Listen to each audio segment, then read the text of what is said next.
മുൻ മന്ത്രി P K ശ്രീമതിക്കെതിരായ പരാമർശത്തിലെ ഖേദപ്രകടനത്തിൽ മലക്കം മറിഞ്ഞ് ബി.ജെ.പി. നേതാവ് ബി ഗോപാലകൃഷ്ണൻ.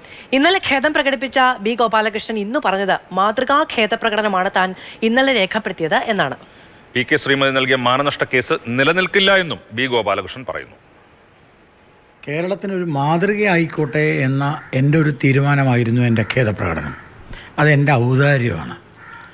ആരും പറഞ്ഞിട്ടല്ല, കോടതി പറഞ്ഞിട്ടല്ല, കേസ് നടത്തിയിട്ടല്ല.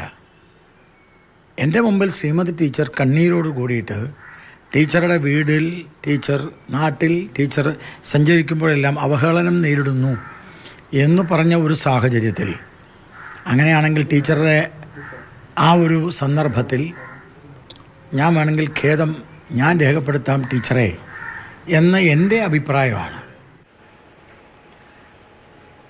ശ്യാമപ്രസാദ് വിവരങ്ങളുമായി നമ്മളോടൊപ്പം ചേരുകയാണ്. പക്ഷേ ശ്രീ ഗോപാലകൃഷ്ണൻ പറഞ്ഞു വെച്ച് നോക്കുകയാണെങ്കിൽ കോടതി കയറേണ്ട ആവശ്യം ഉണ്ടായിരുന്നില്ല അല്ലേ?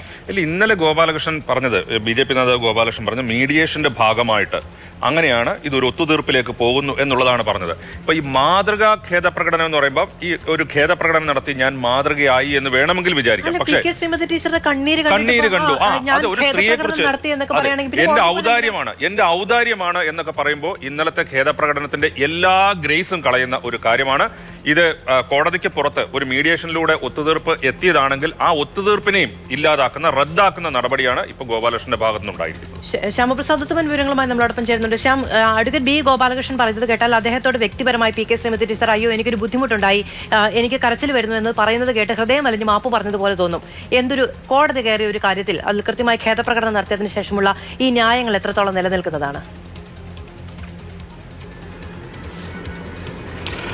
തീർച്ചയായിട്ടും, അതായത് അതുതന്നെയാണ് ഇന്ന് രാവിലെ ഒരു കുറിപ്പ് അദ്ദേഹം ഇറക്കിയിരുന്നു. അതിൽ പ്രധാനമായിട്ടും ഈ ഖേദപ്രകടനത്തെ തുടർന്ന് ഇടത് ഹാൻഡിലുകളിൽ നിന്ന് ഇത് കോടതി നിർദ്ദേശത്തെ തുടർന്നാണ് ഇത്തരത്തിലൊരു ഖേദപ്രകടനം നടത്തിയത് എന്ന തരത്തിലുള്ള വ്യാപകമായ രീതിയിലുള്ള കാര്യങ്ങൾ പ്രചരിച്ചു. അതിൻ്റെ അടിസ്ഥാനത്തിലാണ് താൻ അങ്ങനെ പറഞ്ഞത്. പക്ഷേ ഇപ്പോഴും താൻ പറയുന്നു അത് കോടതി നിർദ്ദേശിച്ചിട്ടല്ല, ടീച്ചറിൻ്റെ കണ്ണീര് കണ്ടിട്ടാണ് ടീച്ചർ അങ്ങനെ ആ ഒരു കേസ് ഇങ്ങനെ അവസാനിപ്പിക്കാമെന്നുകൊണ്ട് അവസാനഘട്ട മീഡിയേഷനായിരുന്നു. ആ മീഡിയേഷനിലാണ് ഇത് സംബന്ധിച്ച് ഒരു ഒത്തുതീർപ്പിലേക്ക് എത്തിയത്. ആ ഒത്തുതീർപ്പ് വ്യവസ്ഥ വെച്ചതും ശ്രീമതി ടീച്ചർ തന്നെയാണ്. അതുകൊണ്ടാണ് മാധ്യമങ്ങൾക്ക് മുമ്പിൽ വന്ന് ടീച്ചറുടെ മുമ്പിൽ വെച്ച് അത്തരത്തിൽ ഖേദം പ്രകടിപ്പിച്ചത്. അത് ഒരു മാതൃകാപരമായിക്കോട്ടെ എന്ന തരത്തിലാണ് എന്നാണ് ഇപ്പോഴും ബി ഗോപാലകൃഷ്ണൻ ആവർത്തിച്ചിരിക്കുന്നത്.